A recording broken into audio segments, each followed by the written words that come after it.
E li, primeiramente, um artigo de um analista kleiniano, ele fez análise com Melanie Klein, chamado Herbert Rosenfeld. E a sensação foi uma sensação tipicamente junguiana, né? Que é aquela coisa assim, como é que eu não li isso aqui antes? Como é que eu deixei passar isso aqui antes? O que esse indivíduo está escrevendo é muito interessante. Não era de todo desconhecido para mim, mas a linguagem utilizada por ele, uma linguagem tipicamente kleiniana, né, de fato era. E Rosenfeld é um estudioso das estruturas narcísicas, especialmente as estruturas malignas, narcisicamente malignas, né? Presentes nas psicoses, né?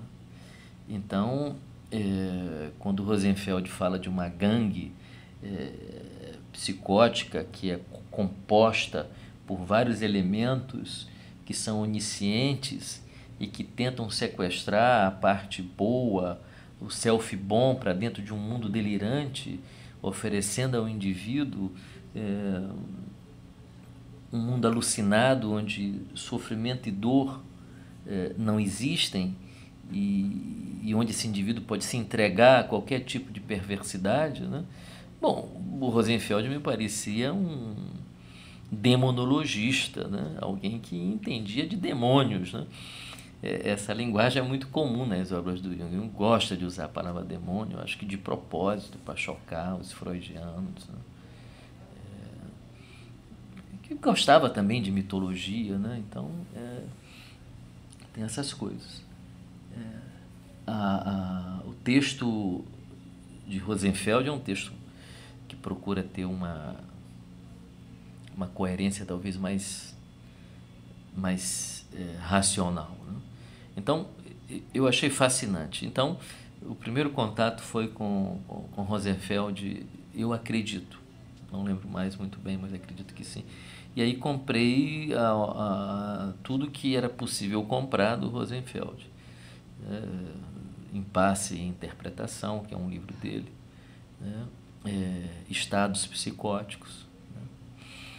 E fui lendo e fui gostando.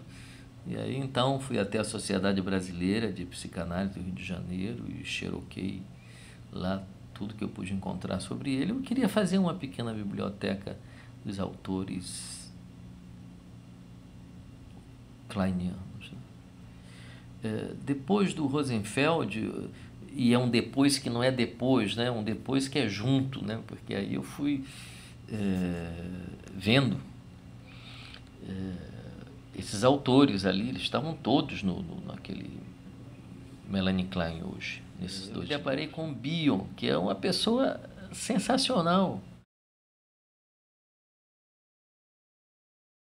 E fiquei fascinado por dois artigos dele.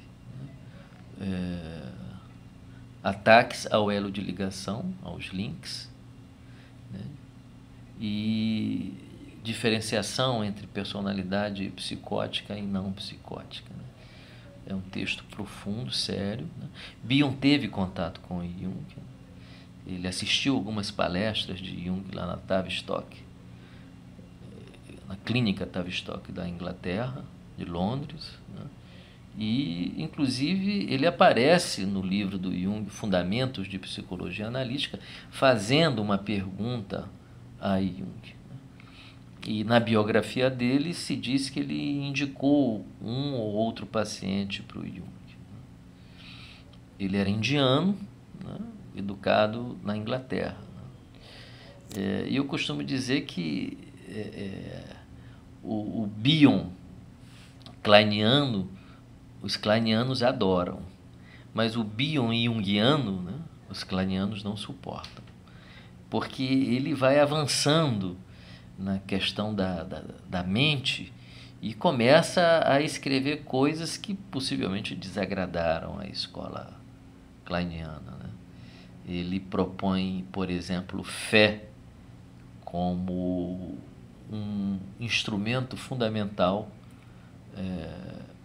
para aquilo que acontece numa relação entre o analista e o paciente, que não tem nome, aquilo que não tem nome, aquilo que está ali em cada sessão, como se cada sessão fosse única. Não há um encadeamento de sessões, né? Há momentos únicos, né? Nesse ponto, Bion bebeu em Jung, assim, e aproveitou bem as palestras que assistiu de Jung lá na Tavistock, né? Por questões políticas, ele não podia admitir que apreciava Jung, mas eu tenho certeza que ele leu Jung. Por questões de políticas institucionais, de escolas, né? De neurose, né? Neurose. Os caras eram neuróticos, né? Eram partidos, quase que partidos. As escolas eram quase que partidos políticos, né? Tem a oposição, né? Não tem problema ter oposição. A oposição é uma coisa legal, que a gente discute tudo. Mas tinha raiva também, né? Tinha coisa orgulhosa e pretensiosa de achar que o outro estava errado, né? Que eu é que estava certo, enfim. Essas coisas humanas, essas misérias humanas que estão presentes nas nossas relações, não é nenhuma novidade. Os dois textos do Bion foram muito importantes para mim, né? A noção de continente, né, também foi muito interessante, né? Tudo isso, naturalmente, vem na sequência dos estudos que essas pessoas fazem da obra de Melanie Klein. E é claro que cada um deles tem a sua originalidade, sem dúvida. O conceito básico de Melanie Klein, que inspirou toda a escola dela, foi o conceito de identificação projetiva, né? Que é um conceito importante, né? Que também não era uma novidade para mim, embora não era propriamente uma novidade para mim, digamos assim, porque eu havia também encontrado com essa experiência psicológica nas obras de Jung, embora o termo utilizado não fosse identificação projetiva, mas o fenômeno estava descrito ali, né? Isso é algo interessante, a gente não vê muita novidade no sentido de fato do novo, né? Cada um descreve o fenômeno a partir da sua própria psicologia interna. Mas o fato é que o conceito de identificação projetiva, que seria essa disposição da mente de acreditar que ela pode se partir e ser empurrada para dentro de um objeto que pode ou não conter essa parte, né? Era uma noção bastante interessante, retirada da observação clínica, né? Quer dizer, muitos pacientes, né, tendo experimentado no seu passado inicial, né, um fracasso da maternagem, né? E aí Bion é interessante porque ele diz que a criança, por identificação projetiva, que é uma linguagem, que é uma comunicação, isso é interessante, né? A identificação projetiva é a primeira comunicação que o bebê faz com a mãe, né? Ocorre que ela precisa decodificar o que ele está dizendo, então ela precisa falar com ele, né? Se comunicar com ele e aceitar, né, essa pulsão de vida e de morte que está se degladiando dentro dele com uma intensidade extraordinária, né? O bebê tem muita angústia,